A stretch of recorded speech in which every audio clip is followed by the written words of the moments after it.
تو اس لیے کہ اگر کوئی شخص اس کی زندگی سادہ ہے اس کا مطلب یہ نہیں ہے کہ اس کے سارے کام صحیح ہیں. آپ کو پتہ ہونا چاہیے کہ اگر کوئی شخص مثلا وہ سادہ سی، مثلا ابو بکر کے زمانے میں بیت المال چھوٹی تھی، بیت المال اتنا کوئی خاص بڑا نہیں تھا، اور وہ پھر اچانک مر بھی گیا نا. 19 مہینے زندہ تھا، وہ زیادہ زندہ نہیں تھا رسول پاک صلی اللہ علیہ وسلم کے بعد. اگر وہ زندہ رہتا مثلا 10-15 سال تو پھر ہم دیکھ لیتے کہ اسے کیا ہوتا. وہ اس مرحلے میں گیا ہے جب ابھی تک غنائم بہت کم تھے، اور وہ اچانک مر گیا. اگر وہ زندہ رہتا تو ہم دیکھ لیتے کہ اس کی کیا زندگی ہوتی ہے. لیکن وہ جس زمانے میں گیا ہے، اگر وہ فوراً رسول پاک صلی اللہ علیہ وسلم جس انداز سے زندگی گزار رہا تھا اسی انداز سے وہ مثلا وہ شروع کرتا اپنے لیے محل بنانا، تو کوئی اس کو برداشت نہیں کرتا. وہ ماحول ایسا تھا، وہ ماحول. بسم اللہ الرحمن الرحیم. اس ویڈیو کے اندر سامعین آپ نے یہ دیکھا ہوگا کہ حسن الیاری سے ایک آدمی نے سوال کیا، یہ اس کے جواب میں کہہ رہا ہے. سوال یہ ہوا کہ حضرت سیدنا صدیق اکبر رضی اللہ تعالی عنہ نے باغ فدق اگر حضرت خاتون جنت سلام اللہ علیہ سے لیا ہے تو پھر اسے کہاں خرچ کیا ہے؟ اپنی پراپرٹی بنائی ہے، اپنا کوئی جائیداد بنائی ہے، بینک بیلنس بنایا ہے؟ تو یہ اس میں 3 باتیں اس نے کہی ہیں. کہتا ہے کہ اس لیے دیکھیں کہ بیت المال بہت چھوٹا تھا، اتنا زیادہ نہیں تھا، کہ غنم بہت کم تھے، کہ وہ اس کے پاس اتنا تھا ہی نہیں.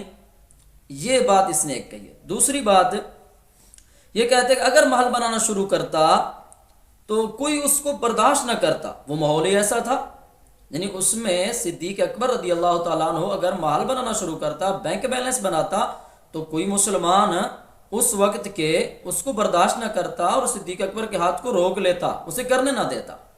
تو اب ہم اس کی پہلی بات کی طرف آتے ہیں کہ اس وقت غنائم کی کیا صورتحال تھی، اور اس وقت جو ہے ان کی شیعہ کتب کے حوالے سے دیکھیں. ان کی ایک کتاب ہے شرح ابن الحدید، یہ شرح نہج البلاغہ ہے. اس میں انہوں نے یہ لکھا ہے کہ جب حضرت عمر بن عبدالعزیز رضی اللہ تعالیٰ عنہ نے جب باغ فدق اپنے قبضے میں لیا اور اس سے مروانیوں سے چھڑایا، تو اس کی آدھی قیمت جو تھی وہ 50,000 درہم تھی. 50,000 درہم اس وقت کے. اور ان کے ایک اور نے یہ فیس بک پر اور سوشل میڈیا پر یہ آپ فدق کی آمدنی کتنی تھی یہ لکھیں تو یہ فوراً آ جائے گا. یہ تحریر تحقیق ہے سید توقیر عباس کاظمی کی. وہ کہتا ہے کہ اس کے مختلف اقوال ذکر کیا جاتے ہیں. بعض کہتے ہیں کہ 40,000 دینار باغ فدق کی، اکیلے باغ فدق کی آمدنی تھی 40,000 دینار. اور ایک روایت کے مطابق کہتا ہے کہ 24,000 دینار. اور سید بن طاؤس نے 70,000 دینار کہا ہے، اور کم از کم درآمد 20,000 دینار ذکر کی گئی ہے. تو کہتا ہے کہ اگر کم از کم کا قول بھی لیا جائے کہ 20,000 دینار اس وقت آمدنی ہوتی تھی صرف باغ فدق کی، تو یہ لکھتا ہے کہ وہ 90 کروڑ بنتی ہے سالانہ آمدنی. تو اب تمہارے بقول اس اعتبار سے جب اکیلے باغ فدق کی آمدنی وہ 90 کروڑ بن رہی ہے تو بتاؤ اس وقت یہ بیت المال چھوٹا تھا. 90 کروڑ صرف باغ فدق کی آمدنی تھی. ہم اگرچہ اس کو نہیں مانتے ہیں کہ اتنی آمدنی تھی، لیکن تمہارے بقول تمہاری کتابوں میں جو لکھا ہے، شرح نہج البلاغہ میں جو لکھا ہے، جو تمہارے مولوی کہہ رہے ہیں، فیس بک پر آگے پیچھے آپ دیکھیں یہ لکھیں تو یہ شیعہ حضرات کے بڑے کلپ آئیں گے، جناب اس کا بہت بڑی آمدنی تھی، اس کا بہت بڑا معاملات تھے. تو اگر اتنی آمدنی تھی تو تمہارا یہ جھوٹ اور بغیر دلیل کے تم کہہ رہے ہو کہ اس وقت وہ اتنا مال ہی نہیں تھا تو اس وجہ سے صدیق اکبر نے پراپرٹی نہیں بنائی ہے. اور دوسرے نمبر پر یہ کہتا ہے کہ اگر محل بنانا شروع کرتا تو مسلمان اس کو برداشت نہ کرتے. وہ کون سے مسلمان تھے جو حضرت صدیق اکبر کے محل بنانے کو تو روک لیتے، ان کو جو ہے وہ بینک بیلنس نہ بنانے دیتے اور پراپرٹی نہ بنانے دیتے، لیکن خلافت جو ہے وہ ان سے لی گئی اور وہ چپ رہے. ان سے باغ فدق چھینا گیا، چپ رہے. ان کے حقوق غصب کیے گئے، چپ رہے. تمہارے بقول یہ سب جو ہے وہ برداشت کرتے رہے. خلافت سے بڑھ کر جو کون سی چیز تھی کہ جس پر جو ہے مسلمانوں کو اٹھنا چاہیے تھا؟ باغ فدق سے بڑھ کر اور کون سی چیز تھی تمہارے نزدیک جس پر مسلمانوں کو خاموش نہیں رہنا چاہیے تھا؟ اس پر خاموش ہو گیا. اگر صدیق اکبر بینک بیلنس بناتے تو اس پر جو ہے وہ فتنہ کھڑا ہو جاتا اور مسلمان اٹھ پڑتے، صدیق اکبر کا ہاتھ روک لیتے.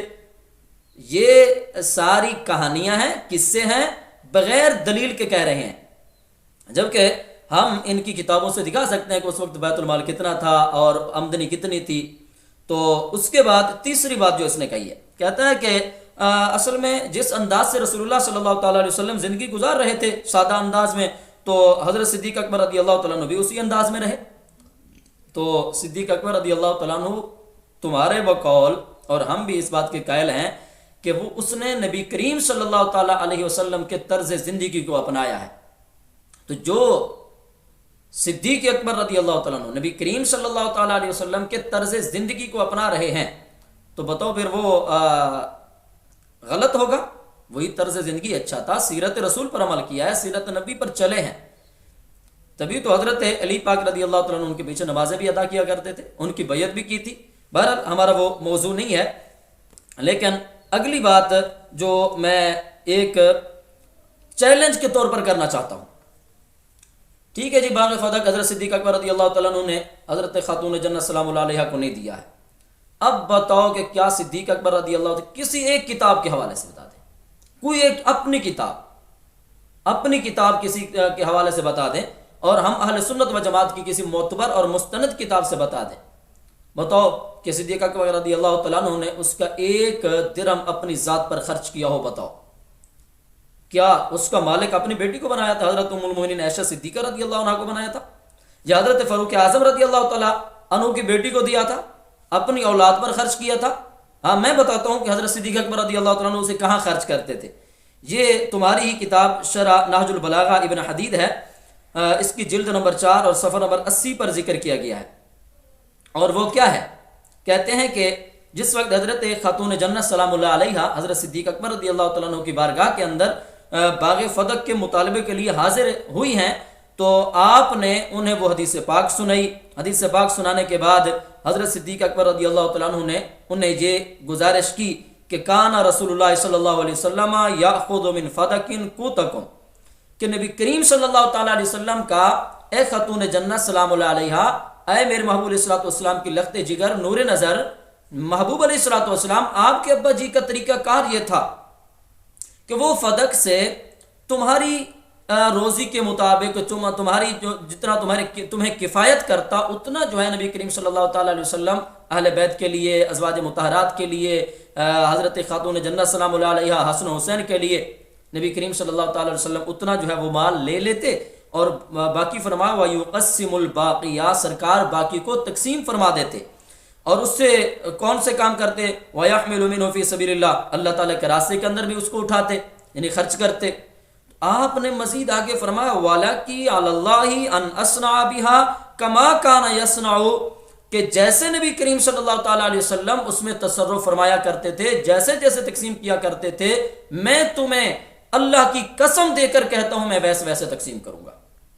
جب یہ بات کہی تو فرضیت بذالک، حضرت خاتون جنت سلام اللہ علیہا صدیق اکبر پر راضی بھی ہو گئی، اور وَأَخَذَتِ الْعَهْدَ عَلَيْهِ بِهِ، آپ نے اس پر حضرت صدیق اکبر سے وعدہ بھی لیا اس بارے میں، وَكَانَ يَأْخُذُ غَلَّتَهَا۔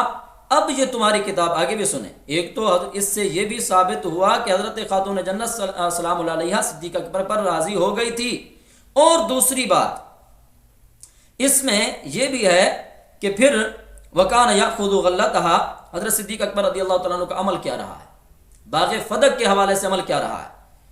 اگر انہوں نے اپنے لیے غصب کیا تھا تو اپنی ذات پر خرچ کرتے، اپنے بیٹوں کو دیتے، اپنی بیٹیوں کو دیتے، اپنے خاندان میں تقسیم کرتے۔ بتاؤ ایک روایت دکھا دو تم، اگر نہیں دکھا سکتے تو ایسا لا یعنی باتیں چھوڑو اور لوگوں کو دھوکہ اور فریب دینے کی کوشش نہ کرو۔ ہم دکھاتے ہیں کہ آپ فرماتے ہیں کہ وَكَانَ يَأْخُذُ غَلَّتَهَا، تمہاری کتاب میں لکھا ہے کہ حضرت صدیق اکبر رضی اللہ تعالیٰ عنہ اس غلہ سے لیتے فَيَدْفَعُ إِلَيْهِمْ مِنْهَا مَا يَكْفِيهِمْ، اہل بیت کرام علیہم رضوان کو ان کی کفایت کے مطابق انہیں سپرد کر دیتے۔ ثُمَّ فَعَلَتِ الْخُلَفَاءُ بَعْدَهُ كَذَلِكَ إِلَىٰ أَنْ وَلِيَ مُعَاوِيَةُ، کہتے ہیں کہ حضرت سیدنا امیر معاویہ رضی اللہ تعالیٰ عنہ تک تمام خلفاء نے حضرت صدیق اکبر کے بعد بھی ایسا ہی عمل کیا ہے، جیسا نبی کریم صلی اللہ تعالیٰ علیہ وسلم کرتے رہے ہیں، جیسا صدیق اکبر رضی اللہ تعالیٰ عنہ نے عمل کیا ہے۔ تو ہمارا چیلنج ہے، ہم تو تمہاری کتاب سے بتا چکے ہیں کہ تمہاری کتاب میں یہ لکھا ہوا ہے کہ صدیق اکبر رضی اللہ تعالیٰ عنہ اسے اپنی ذات پر خرچ نہیں کیا کرتے تھے، بلکہ اہل بیت کرام کی ضرورتوں کو پہلے پورا کیا جاتا تھا، اور اس کے بعد جو بچتا تھا تو اسے فقراء کے اندر، مساکین کے اندر، جو ہے وہ جو محتاج، یتیم، بیوہ ہوتی تھی ان میں خرچ کرتے، مہمان نوازی جو معاملات تھے، مصارف تھے، ان میں خرچ کرتے تھے۔ اپنی ذات پر خرچ کیا ہو یہ تم پر قرض ہے ہمارا، اپنے بیٹوں پر خرچ کیا ہو، بینک بیلنس بنایا ہو، یہ ہمارا تم پر قرض ہے۔ اور تمہاری یہ بات کہ جناب وہ اگر ایسا کرتے تو پھر لوگ اٹھ پڑتے، فتنہ کھڑا ہو جاتا، فساد ہو جاتا، لوگ جو ہے اس کو برداشت نہ کرتے، تو بتاؤ تمہارے بقول جب خلافت کے اتنی بڑی عظیم جو ہے وہ سلطنت پر خلافت انہوں نے سنبھال لی ہے، مسلح سنبھال لیا ہے، سب کچھ سنبھال لیا ہے، تو محل بنانے کے لیے کون روک سکتا تھا؟ خلافت کے لیے کوئی نہیں روک سکا ہے، سب کمزور پڑ گئے تھے، لیکن اس معاملے میں کون آگے آ گیا تھا؟ کوئی نہیں آ سکتا تھا۔ معلوم ہوا کہ صدیق اکبر رضی اللہ تعالیٰ عنہ نے ویسے ہی کام کیا ہے جیسے حضرت نبی کریم صلی اللہ تعالیٰ علیہ وسلم کرتے رہے ہیں، اور حضرت علی پاک رضی اللہ تعالیٰ عنہ بھی آپ کے فعل پر راضی رہے ہیں۔ اور اس کے بعد چلو یہ خلافت کا معاملہ تو تم کہتے ہو کہ انہوں نے حضرت صدیق اکبر نے چھین لیا تھا نبی کریم صلی اللہ تعالیٰ علیہ وسلم کے بعد، تو بتاؤ مسلح امامت کس نے چھینا تھا؟ حضرت علی پاک فرماتے ہیں میں سرکار کے پاس بھی موجود ہوتا تھا، آپ کی زہری حیات طیبہ کے اندر سیدنا صدیق اکبر نے 17 نمازیں پڑھی ہیں نبی کریم صلی اللہ تعالیٰ علیہ وسلم کی زہری حیات طیبہ میں۔ تمہاری کتابوں سے ہم دکھا سکتے ہیں، تمہاری کتابوں میں یہ لکھا ہوا ہے کہ سرکار سیدنا صدیق اکبر نے 17 نمازیں نبی کریم صلی اللہ تعالیٰ علیہ وسلم کی مبارک حیات زہری حیات طیبہ کے اندر پڑھی ہیں۔ تو مصلی کس نے چھینا تھا؟ مرو ابا بکر فلیصلی بالناس، حضرت علی کو نہیں حکم دے سکتے تھے؟ تو اس سے پتہ چلا کہ جو مصلی امامت کا حقدار تھا اللہ تعالیٰ نے خلافت کا حقدار بھی اسی کو ٹھہرایا، خلافت بھی اسی نے پائی ہے، اور ویسے چلی ہے جیسے چلانے کا حق تھا، اور فدق کے معاملے کے اندر بھی ویسا ہی معاملہ کیا ہے جیسا نبی کریم صلی اللہ تعالیٰ علیہ وسلم کرتے رہے ہیں۔